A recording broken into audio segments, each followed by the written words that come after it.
Hello friends आप मोर blog की स्वागत करुचे। तो चलो मत यहाँ कि रोहित भाई मेरे मोर भाव मत कि नंबर पिठी काଣା काଣା दिशे आप देखा देख नंबर पिठी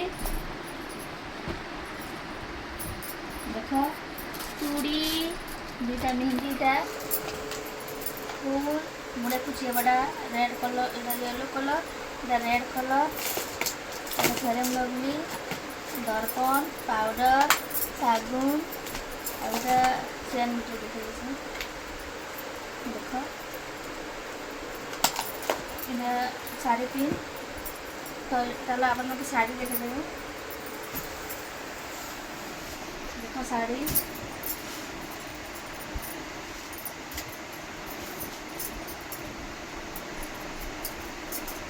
एंता दिशे साड़ी बढ़िया दिशे ना कलर मैंने एंता भी कलर साड़ी नहीं थी मत तो भल लगला। आप साड़ी डिजाइन साड़ी कलर केन्ता दिशे जे कमेंट बॉक्स रे कहबे।